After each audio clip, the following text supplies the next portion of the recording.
Conference on Climate Change.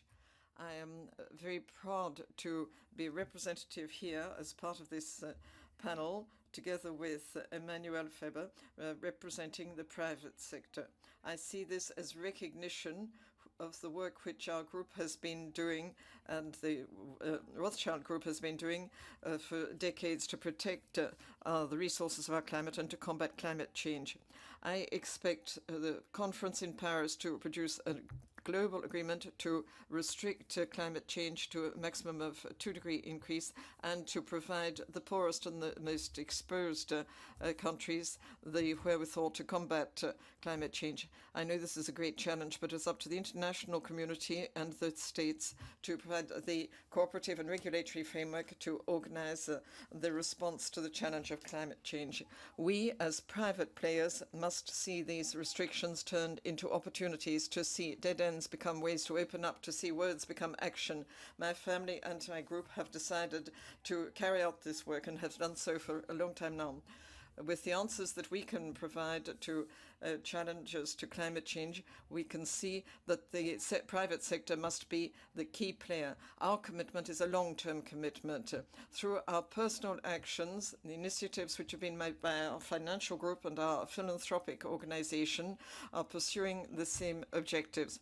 We want to make sure that we can have sustainable development so that we can promote progress of society and provide success for future generations. We are working in 3 different fields with personal, financial and philanthropic works, and these are major projects with true social responsibility, corporate responsibility. Philanthropy on its own is not enough because there has to be short-term return, there has to be a profit. We have to have experiences that are fertile, which will provide input for each other, for the different initiatives. This is why we think it is important to move into new fields of activity, to have our own risks so that other people can have their plans which do not involve risks, and so that they can see constraints and restrictions turning into opportunities. Responsibility and value have a price. There is no project which is too small or too big. We must have determination for action, and it is on an everyday basis. I'll give you an example. As I want to maintain and protect biodiversity in 500,000 hectares of forest in Africa, I'm also putting beehives on the roofs of our banks around Europe. At the head of our group, we've built up activity for capital investment in the historic work which my family has been involved in. We devised an idea 10 years ago with 2 new types of vehicles for land use, which is one of the major issues for global landscape forum. The one is the Fontinco for removing pollution from soil, and it's designed to rehabilitate soil which has been damaged by major industrial pollution so that it can be used for sustainable urban development.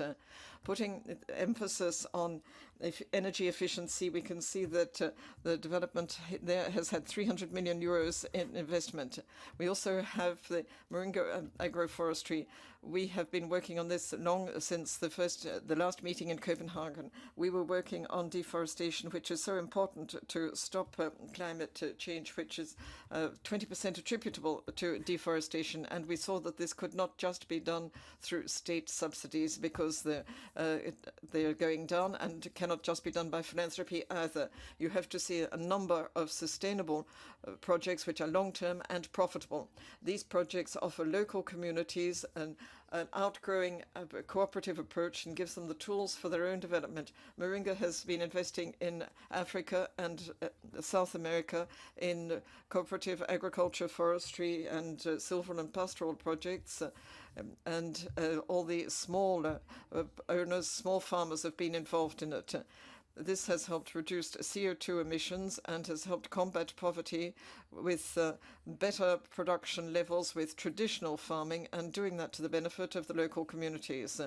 Moringa is now being deployed and has 80 million euros budget provided for it, and that is a lot in that category, but of course it's not enough given what is at stake.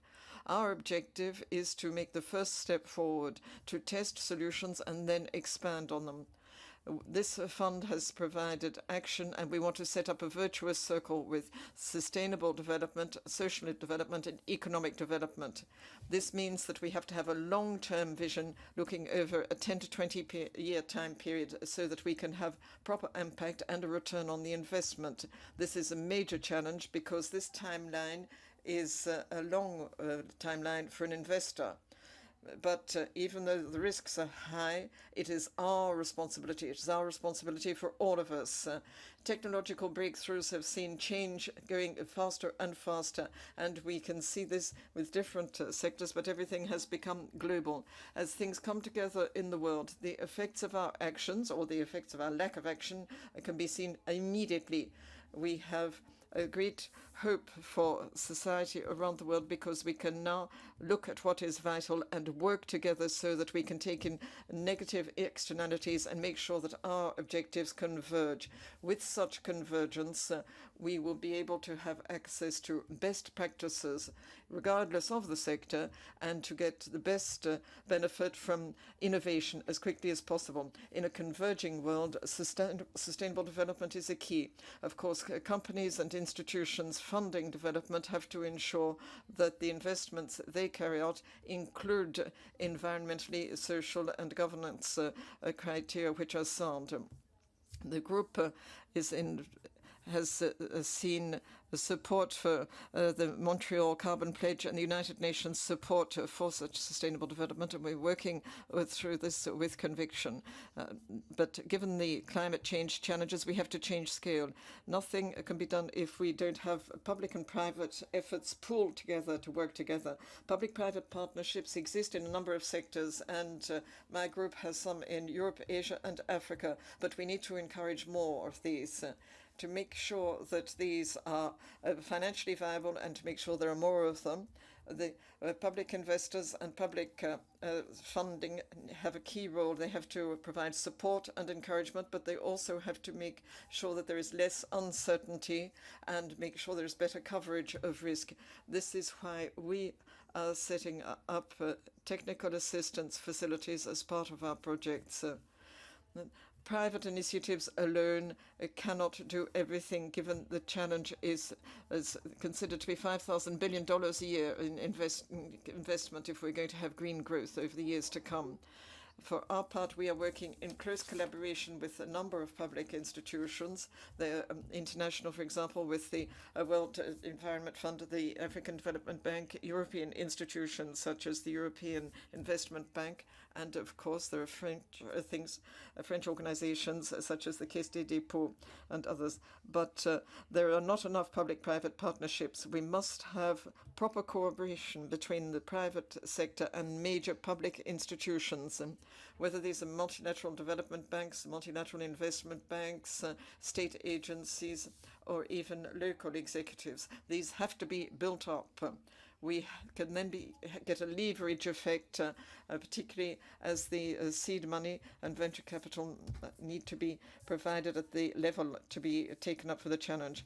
The challenge of climate change must put an end to sterile debate between the North and the South. Developed countries have historic responsibility and they cannot turn their back on it. Emerging countries and developing countries will see that they win the challenge or lose the challenge, but they have to have the right conditions for a stable approach to climate. I would like to conclude saying that we must be proactive and that I am optimistic. We know what is at stake, but it's not just our quality of life, it is our life itself. Together we must make the decisions required for the dramatic situation our planet is in at the moment. Today I would like to call on everybody to rally to the cause so that we can be determined, courageous, and work in a spirit of cooperation. Everyone must make a move towards the others involved. Thank you very much. Well, thank you very much indeed.